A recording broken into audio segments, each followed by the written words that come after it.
What's up guys, this is Holzman here from AAA Plays and welcome to another tutorial video. Now this is another part of my tutorial series I'm doing, and this is going to be how I edit my videos using Camtasia Studio by TechSmith. It's a really good program, I'd say. It's not super advanced, but it's easy to use.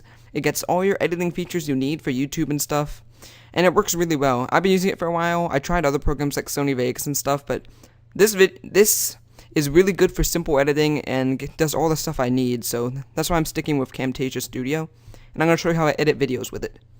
Now, this is the screen you get when you open Camtasia Studio, and keep in mind this program is paid. It's pretty expensive, but all the good editing programs cost quite a bit of money, so I'd say this one is worth your money. But if you get Camtasia Studio, this is the opening screen. You have to click Import Media first. That is how you put a video into Camtasia Studio, such as my intro and my outro, which I'm going to highlight and bring them in right now. It'll put it into the clip bin, which is where you access all your media that you put into your production, whether it be images or videos or audio.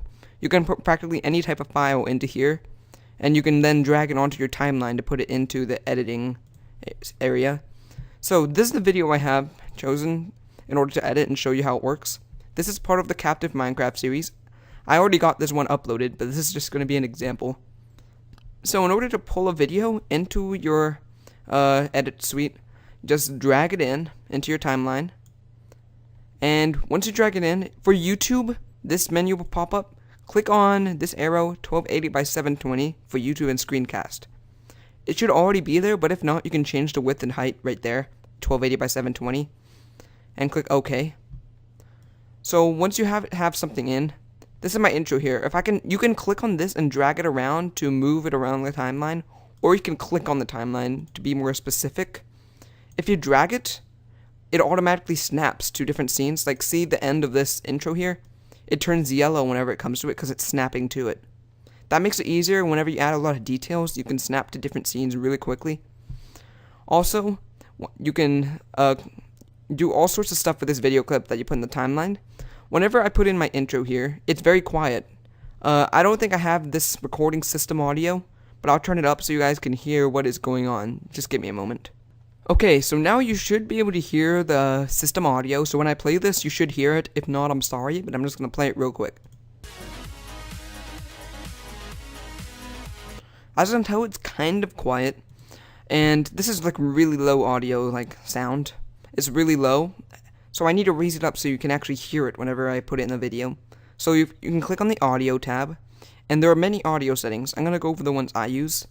You can click volume up, which I do here. I click on it 5 times, so 1, 2, 3, 4, 5. The only reason I use the volume up button rather than clicking here, because you can click here and drag it around, right? The only reason I do volume up instead is because it does it in specific intervals, so it will always have the same loudness every time. You can also fade in audio or fade out, which won't make a difference in my intro because I already have it fading in and out. You can hit silence. It'll put everything muted, lower it to the minimum. I wouldn't recommend that unless you want to like completely get rid of the audio. But if you want to get rid of the audio in a video, I think the best way to do it is to right click on it. Right click on the audio and the image, the video. Click separate video and audio.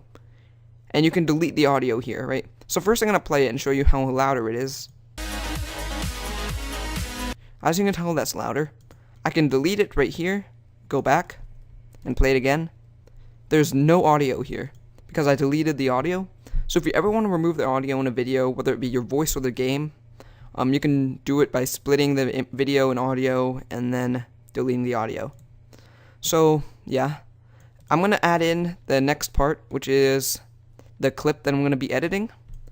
So if I put in a clip and drag it onto a timeline, there's many different options you can do with it. The first thing I do is I put in a transition. There's all sorts of transitions here. There's fade through black, which is the one I always use, and fade. I would recommend only using these two, or maybe glow sometimes, because all the rest of these don't really look professional, unless you want to make like a school presentation or something. Whenever you're ending or starting a video, I'd recommend putting fade through black. But if you're putting a text or an image on the screen, use fade. Because if you use fade through black, it'll make the whole screen go black instead of just the text. And it's really annoying.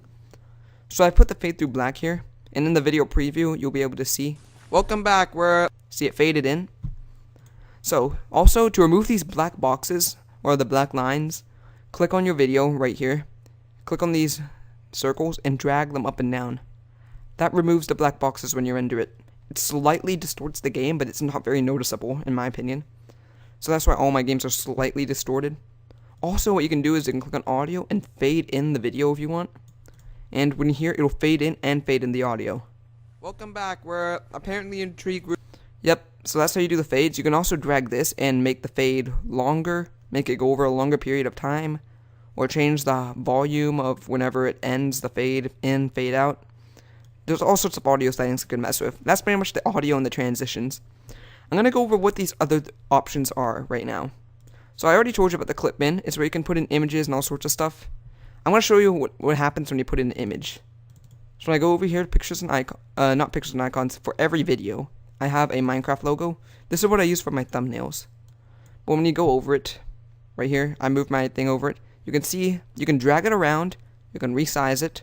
If you click here, you can rotate it. It's pretty nice. And this is just to move it. You can also click on it and move it. I'm going to resize it so it goes over the length of the screen, right? So I'm going to drag this. And it will snap to the ends of the screen too, so that it will be more precise. Which is why I like Camtasia, because Sony Vegas won't snap when I try to remove the black boxes, and it's really annoying. That's the main reason I didn't use Sony Vegas. Also, it's more confusing. But, see, it's in here, but whenever you go to it, it'll just appear out of nowhere. It doesn't look good. See, I'll go before the image now, and we can get an achievement. It popped up, see? So when you put in an image, I'd recommend using fade, fade in, fade out, and you see, you can get an achievement. It fades in. So whenever I have it fading, it looks pretty good, but if I do fade through black, you'll see it doesn't look good. So look, it'll go black and come back up. It makes the whole video black instead of just the text, and it looks horrible. So just do the fade. That's what you do with images in here. I'm going to go through some of these other things. This is library. The library is where Camtasia stores all of its defaults, music, animations, themes, titles, all sorts of things. You can drag these into a video and edit them and put text in them and stuff.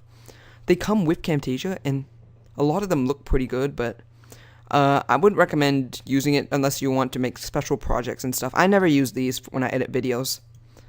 Callouts, these are sometimes useful, depending on which one you use. If you have something you want to show on the screen, you can click on the box, or you can click on the circle to circle something. You can use arrows to point at something. The most useful one in here, I would say, is the text option, which is where you can put text in your video. However, I sometimes use a circle and a square right here, and every so often an arrow. I'm going to show you how to put in text. So if you click on text, you see I have the text here. I can change what it is by triple clicking here to select everything. I can change my font, change it to grow bold as usual. Put it at 772. I'd recommend putting it at white and giving it a shadow effect. That way, no matter what color you put the text on, it's visible. So I can put text. And you see this is a pretty large text. I can make it larger, actually. I'm going to put it at 200, hit enter. And this will be a really large text. I can rotate it, put it in the middle. And there we go, that's what the text looks like. If I triple click to select everything, I can show you what it would look like if it doesn't have the shadow effect. It doesn't have the shadow effect. See, it's still pretty visible because of the background it's on. Change some of the colors, though. Change the color. Some colors aren't very easy to see, depending on what background you put it on. This is a really big text, so most of it's pretty easy, though. I'll put it on white, give it a shadow. And trust me, this is the best looking text you can get on Camtasia, in my opinion. At least that's the way I like it. And now whenever you look before the text, it'll fade in. Because by default, it comes with a fade in, fade out. I like to delete these so that it can pop up. You might want to keep the fade in, fade out depending on what you want, but I delete them.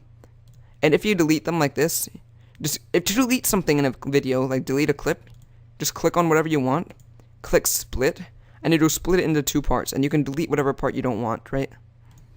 So once you delete it, then you just have the text thing, and it will just pop up. I come over here. It will just quickly pop up. Okay, I'm going to go over some more really quick, simple things that you can do in here. You can click on the edge of a text, drag it around, and it'll make it longer or shorter. You can't do that with a video though, because a video, you can't just make it shorter and longer by dragging it. You have to cut it and delete the part you don't want. Sorry about that. Once you have the text set and everything you want, I'm going to show you how to mess with these the rectangles and the circles, the ovals and the rectangles. So whenever you want to highlight something, like put a rectangle around something, here, this is the rectangle. It also comes with a fade effect by default. I'm going to delete the effect. And this is it. You can make it bigger, you can make it smaller, you can highlight it, you can select it, and you can move it around, you can rotate it. Say I wanted to put it around my hearts, I can resize it, put it down here. And you can put this preview on full screen mode to make it easier to edit the size of these things to make it more clear. So now I have it around my hearts. And you can click on the edge and then press escape to get out of full screen mode. And now I have a square around my hearts. If I ever wanted to look straight at it, that's how I would show it. I could also put an arrow in, have it point straight at the hearts very boldly. Look at me, look at the hearts, look at the hearts. It's very important that you look at the heart. There we go. And the cow. But I've gone over most of the simple things in here. All the rest of this is extra stuff that you might need to know. I use them in editing. So I'm going to go over some more features of this. Most of these I don't use. You can record a camera, which is I believe a face cam. Yeah, you can record your face if you want to use this. You can go in voice narration. This is what I sometimes use. You can click start recording on here and it'll just record your voice in case you want to do an intro to your video or a little update video or something. You can just record your voice and put it in. That's what I use sometimes. Most of these I don't use though. Like, I don't use captions, quizzing, record camera. Visual properties I use to turn a video black and white, right? I'm going to go over a quick tip.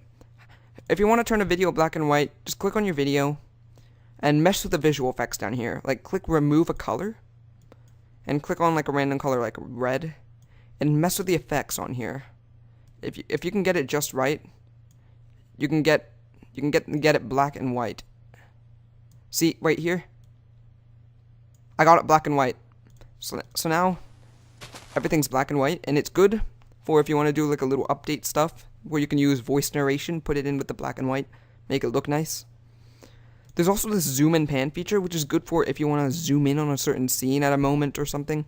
I never use this. I need to still figure this thing out, because I feel like it would be pretty useful if you know how to use it. I might do that in a separate tutorial, but you can just zoom in on specific scenes at some moments and stuff. Okay, so that's pretty much most of the things I use whenever I edit a video. There's a couple more things. Like if you right click on a video, you can edit clip speed. This is what I use in an update video. If you click on the clip speed, you can change how fast or how slow it goes. If I put the clip at 500, or no, 400, 400 is the max. 400% clip speed. It will distort the audio, so you might want to delete the audio before doing this and put in your own audio if you're doing an update. Because I'm going to sound like chipmunks if I put it like this. So here, I put it at 400, and it reduced the clip size from like 7 minutes to 2 minutes. So I'm going to play it. It's going so fast that you can't even tell what's going on in here. It's laggy, because it's going too quickly. What if I rendered it like this? You would see how fast it is. Because once you render the video, it's pretty easy to tell.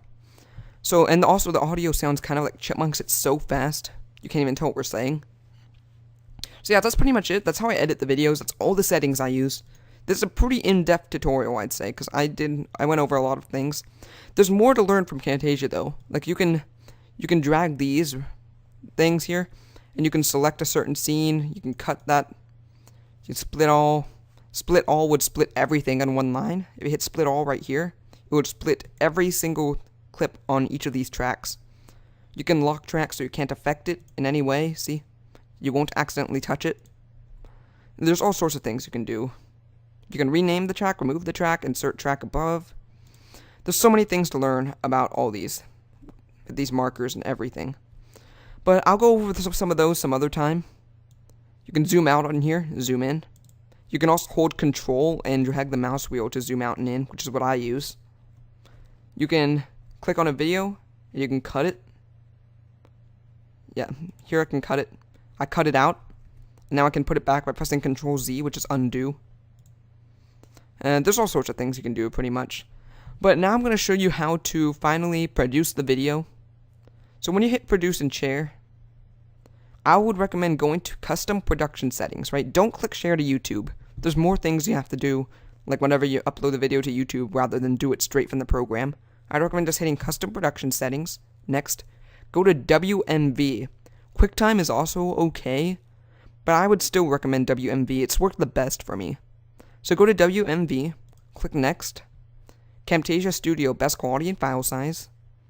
Custom size. Make sure it's on custom size, 1280 by 720. Maintain aspect ratio. Now go into video options. I don't think I changed anything here. You can change some stuff in here, but there's no point really. I wouldn't recommend changing anything. Reporting, take that off. No watermark. That's annoying. You can change the path of the watermark and stuff, but I wouldn't recommend putting a watermark in. It doesn't look good. Don't embed into HTML. Click next.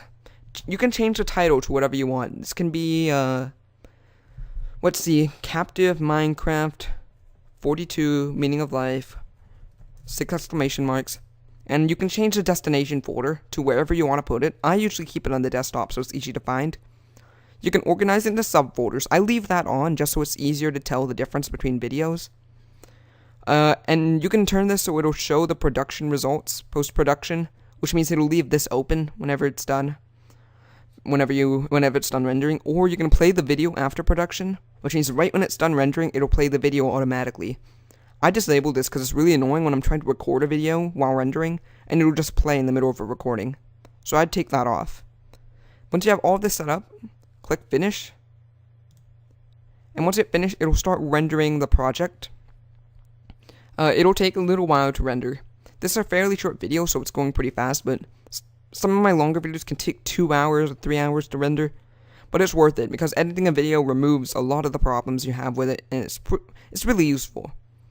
So that's it. I'm going to show you what the video looks like with the edits after I'm done with this. After I'm done with this recording. And after it's done rendering, I mean. And I will be back in a moment. So here's the video completely rendered. This is in my Windows Movie Maker, Windows Media Player, I mean. And this is what it looks like. I am going to play it now and show you guys what it is. So it has all the edits in here. It has my intro, which I deleted the audio of, so that's why there's no sound behind it. If you can see, you see these black bars on the sides? Those aren't actually going to be there if you upload the video to YouTube. It's just the way Windows Media Player shows it. If I keep going, you can see that we'll sound like chipmunks, and it will be sped up in black and white. So wait for it.